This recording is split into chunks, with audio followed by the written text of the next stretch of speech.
والصلاة والسلام على من لا نبي بعده أما بعد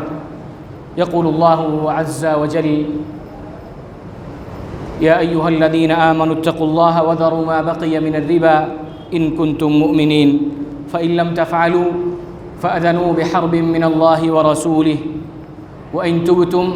فلكم رؤوس أموالكم لا تظلمون ولا تظلمون۔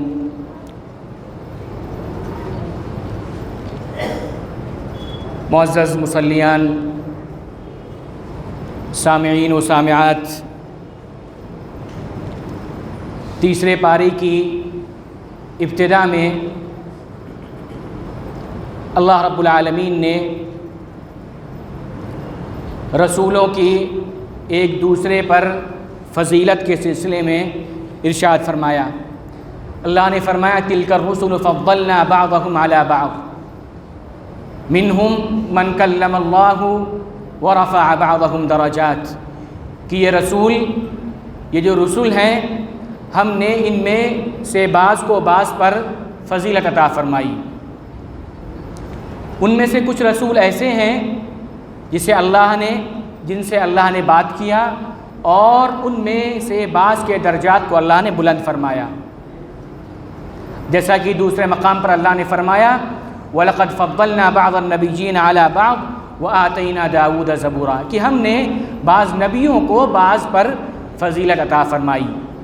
یعنی کہ انبیاء اور رسول ایک درجے کے نہیں ہیں، ان میں سے کچھ بلند پایا ہیں اور کچھ اس رتبے کو نہیں پہنچے ہیں۔ لیکن ایک نبی کا دوسرے نبی پر فضیلت ایک دوسرے کی تنقیص نہیں ہے، ایک دوسرے کی کمی نہیں ہے، بلکہ ہر نبی کی اپنی ایک عزت ہے، اپنا ایک مقام ہے، اپنا ایک رتبہ اور ان کی ایک فضیلت ہے۔ اس کے بعد اللہ رب العالمین نے ایک نہایت عظیم آیت، جس کو آیت الکرسی کہا جاتا ہے، اس میں اللہ رب العالمین نے اپنا تعارف کرایا کہ ہم جس رب کو مانتے ہیں وہ ہے کون۔ یہ آیت الکرسی در حقیقت بڑی جامع اور اللہ رب العالمین کے اسماء و صفات پر مشتمل ایک بہت ہی محترم بالشان آیت ہے، جس کی فضیلت کے سلسلے میں یہ وارد ہے کہ اگر کوئی شخص اس کو رات میں پڑھ لیتا ہے تو شیطان سے اس کی حفاظت ہو جاتی ہے۔ اسی طریقے سے فرض نماز کے بعد اس آیت الکرسی کو پڑھنے کی بھی فضیلت وارد ہوئی ہے۔ یہ آیت الکرسی اللہ تعالیٰ ابتدا میں فرماتا ہے اللہ لا الہ الا ہوا الحی القیوم، کہ وہ اللہ جس کے سوا کوئی معبود برحق نہیں، الحی القیوم، یعنی کہ وہ زندہ ہے اور ساری چیزوں کو تھامے ہوئے ہے۔ لا تأخذہ سنۃ ولا نوم، اس کو نہ تو اونگ آتی ہے نہ تو اس کو نیند آتی ہے۔ لہ ما فی السماوات و ما فی الارض، اسی کے لیے جو کچھ آسمان میں ہے زمین میں ساری کی ساری اسی کا ہے، ملکیت اسی کی ہے۔ من ذا الذی یشفع عندہ الا باذنہ، کہ اس کے سوا اس کی اجازت کے بغیر کون سفارش کر سکتا ہے۔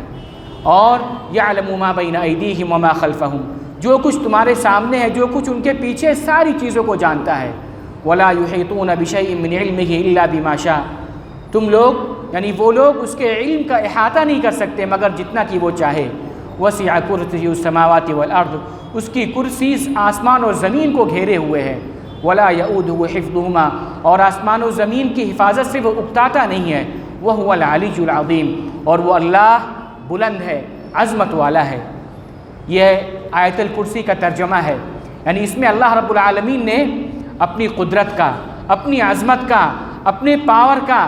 اس کے اندر اظہار فرمایا ہے کہ ہم جس رب کو پکارتے ہیں وہ ہے کیسا، اس کی قدرت کیا ہے کہ ہم جب بھی پکاریں ہماری پکار کو سنتا ہے، اس کو نہ نیند آتی ہے نہ اونگ آتی ہے۔ دنیا میں جو بھی بادشاہ ہوتے ہیں، جو بھی صاحب اقتدار ہوتے ہیں، ہمیشہ آپ ان کے پاس نہیں جا سکتے، ہمیشہ آپ ان کو نہیں سنا سکتے، ہمیشہ اپنا معاملہ ان کے سامنے نہیں رہ سکتے، لیکن اللہ رب العالمین ایسا بادشاہ ہے کہ جب چاہیں ہم اپنے معاملات کو، اپنی دعاؤں کو، اپنی مناجات کو اس کے سامنے رکھ سکتے ہیں۔ اس کے بعد اللہ رب العالمین نے توحید کا تذکرہ کرتے فرمایا فَمَن يَكْفُرْ بِالطَّاغُوتِ وَيُؤْمِن بِاللَّهِ فَقَدِ اسْتَمْسَكَ بِالْعُرْوَةِ الْوُثْقَىٰ، جو شخص اللہ کے علاوہ جتنے معبود ہیں سب کا انکار کر دے، وَيُؤْمِن بِاللَّهِ، اور اللہ پر ایمان لے کر آ جائے، تو وہی ایک مضبوط کڑے کو پکڑ لیا۔ لا الہ الا اللہ، سارے معبودوں کی نفی ہوگی، ان کا انکار کیا جائے گا، الا اللہ، اس کے بعد اللہ رب العالمین پر ایمان رکھا جائے گا۔ یہ ہے توحید، کہ پہلے سارے معبودوں کا انکار کیا جائے، اس کے بعد اللہ رب العالمین کی توحید پر اور اس پر ایمان لایا جائے۔ اس کے بعد اللہ رب العالمین نے اپنی قدرت کا اظہار، مردوں کو کیسے زندہ کرتا ہے اس کا تذکرہ فرمایا۔ 2-3 واقعات اس میں ہیں، لیکن ابراہیم علیہ السلام کا ایک واقعہ ہے۔ وَإِذْ قَالَ إِبْرَاهِيمُ رَبِّ أَرِنِي كَيْفَ تُحْيِي الْمَوْتَى، ایک مرتبہ ابراہیم علیہ السلام نے کہا کہ اے اللہ، تو کیسے مردوں کو زندہ کرتا ہے، تو مجھے دکھا لے۔ اللہ نے کہا تمہیں ایمان نہیں ہے؟ تو کہا ایمان تو ہے، لیکن تاکہ میرا دل مطمئن ہو جائے۔ اللہ نے ابراہیم علیہ السلام سے کیا کہا کہ دیکھو، فَخُذْ أَرْبَعَةً مِّنَ الطَّيْرِ، 4 پرندے تم لے لو اور اس کو تم کاٹ کے اس کے ٹکڑے ٹکڑے کر کے الگ الگ جگہوں پر، پہاڑوں پر رکھ دو۔ اس کے بعد کیا کرو، ثُمَّ ادْعُهُنَّ، پھر تم اس کو پکارو، یَأْتِینَکَ سَعْیًا، وہ تمہارے پاس دوڑتے ہوئے چلے آئیں گے۔ یہ اللہ کی قدرت ہے، اللہ کی حکمت ہے، اللہ کا پاور ہے کہ پرندوں کو اگر ابراہیم علیہ السلام نے ٹکڑے ٹکڑے کر کے ان کو مختلف پہاڑوں پر رکھ دیا، پھر بلایا،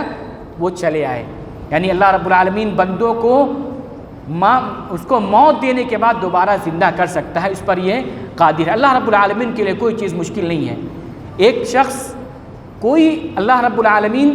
جب ہم کچھ بھی نہیں تھے، کوئی مثال نہیں تھی، اللہ رب العالمین نے ہم کو پیدا کر دیا، تو جب کہ ہم پیدا ہو چکے تو اس کو دوبارہ پیدا کرنا اللہ رب العالمین کے لیے مشکل بالکل بھی نہیں ہے۔ لہذا احیاء موتا، یعنی مردوں کو زندہ کرنے کے سلسلے میں اللہ رب العالمین مختلف مقامات پر، مختلف آیتوں میں اس کا تذکرہ فرمایا، یہاں بھی اس کا تذکرہ آیا ہے۔ اس کے بعد ہم جو خرچ کرتے ہیں اپنے مالوں کو، اس کے ایک ادب اللہ نے سکھلایا کہ ہم کسی کو صدقہ دیتے ہیں، کسی کی مدد کرتے ہیں، کسی کو ہم کچھ دیتے ہیں، تو اپنے صدقات کو برباد نہیں کریں۔ کیسے؟ تکلیف دے کر، اس پر احسان جتلا کر، یا ایھا الذین آمنوا لا تبطلوا صدقاتکم بالمن والاذی، کہ تکلیف دے کر، کسی کو احسان جتلا کر اپنے صدقات کو تم باطل مت کرو، اس کو ضائع مت کرو۔ اس کی مثال کیسے ہے کہ کوئی شخص ریاکاری سے اگر صدقہ دیتا ہے، لوگوں کو دکھلانے کے لیے کہ فلاں شخص بہت سخی ہے، بہت خرچ کرنے والا ہے، اس کی مثال ایسی ہے کہ کوئی چٹان پر کوئی مٹی آدمی رکھے اور اس میں بیج ڈال دے، یہ امید رکھتے ہوئے کہ اس میں بارش ہوگی تو اس کے اندر پودے اگیں گے، لیکن بارش آئے گی، اس مٹی کو بہا لے جائے گی، فَتَرَكَهُ صَلْدًا، وہ صاف شفاف چٹان ہو جائے گی، تو اس کا کوئی فائدہ نہیں۔ آدمی اسی طریقے سے صدقہ کرتا ہے، دکھا کے کرتا ہے، لوگوں کے ریا نمود اس کے خواہش ہوتی ہے، تو ٹھیک اسی طرح اس کا صدقہ اللہ رب العالمین کے یہاں قبول نہیں ہوگا۔ بلکہ یہ عبادت ایسی ہے کہ کوئی بھی عبادت آدمی اگر ریاکاری کے لیے کرتا ہے، کوئی فائدہ نہیں۔ نیت کے اندر اخلاص ہونا چاہیے کہ ہم کوئی بھی عمل کر رہے ہیں اللہ رب العالمین کے لیے کر رہے ہیں۔ اسی طریقے سے بہت سارے لوگ زندگی بھر نیکیاں کرتے ہیں، لیکن آخری عمر میں کیا ہوتا ہے، شیطان کے جال میں پھنس کر اپنی ساری نیکیاں برباد کر دیتے ہیں۔ اللہ نے اسی کی مثال دیتے فرمایا، أَيَوَدُّ أَحَدُكُمْ أَن تَكُونَ لَهُ جَنَّةٌ مِّن نَخِيلٍ وَأَعْنَابٍ تَجْرِي مِن تَحْتِهَا الْأَنْهَارُ، کہ تم میں سے کوئی شخص چاہتا ہے کہ اس کے لیے کوئی باغات ہوں جس کے نیچے سے نہریں جاری ہوں، یعنی باغات ہوں، کھجور کے باغات، انگور کے باغات۔ اس کے بعد فَمَثَلُهُ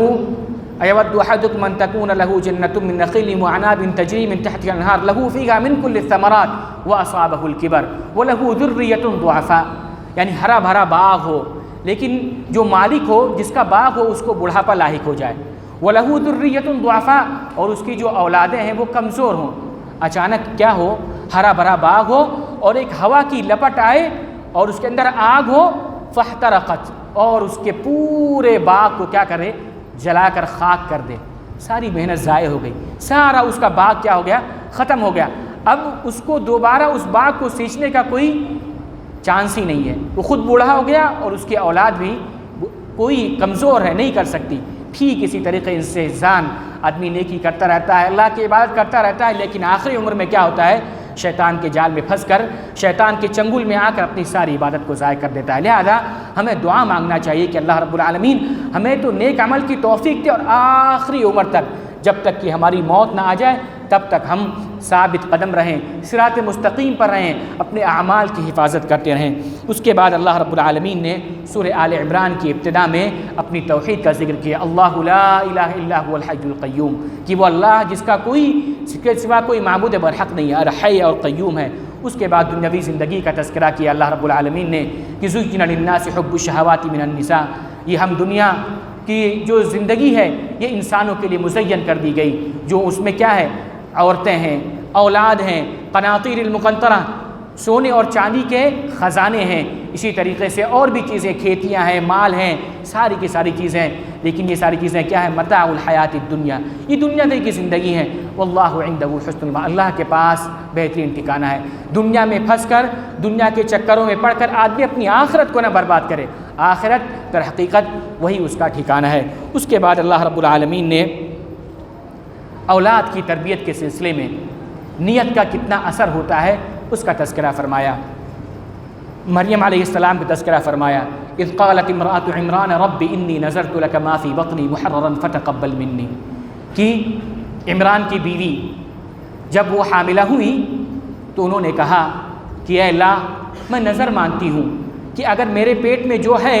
میں نے اس کو تیرے لیے کیا کر دیا، وقف کر دیا، تیری خدمت کے لیے وقف کر دیا۔ یہ ان کی نیت تھی کہ میرے پیٹ میں جو بھی ہے حمل وہ تیری راہ میں وقف ہے، یہ نیت تھی ان کی۔ لیکن جب انہوں نے ان کے یہاں بچے کی ولادت ہوئی تو کیا ہوا، مریم علیہ السلام ہوئی، یعنی کہ وَلَيْسَ الذَّكَرُ كَالْأُنثَىٰ، یعنی کہ لڑکی پیدا ہوئی، لڑکا نہیں پیدا ہوا۔ اور انہوں نے کہا وَلَيْسَ الذَّكَرُ كَالْأُنثَىٰ، کہ جو لڑکی ہوتی ہے وہ لڑکے کی طرح تو نہیں ہوتی، یعنی مرد جو عورت ہوتی ہے وہ مرد کی طرح تو نہیں ہوتی، وَلَيْسَ الذَّكَرُ كَالْأُنثَىٰ۔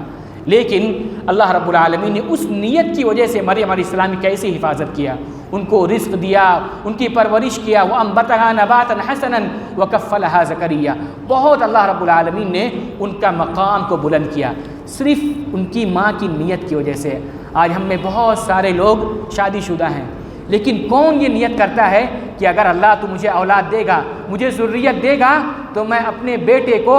دین کی خدمت کے لیے وقف کر دوں گا۔ کتنے لوگ ایسے ہیں جو اپنے اندر یہ نیت کرتے ہیں، لیکن اس نیت کے بنا پر آدمی کی نیت اگر صحیح ہو تو اللہ رب العالمین اس کی اولاد کی حفاظت کرے گا، اس کی اولاد کو نیک بنائے گا اور اس کی اولاد کی ہمیشہ حفاظت کرے گا، ٹھیک اسی طریقے سے جس طریقے سے مریم علیہ السلام کی اللہ رب العالمین نے حفاظت کیا اور ان کے اندر برکت دیا، ان کے مقام کو بلند فرمایا۔ اسی طریقے سے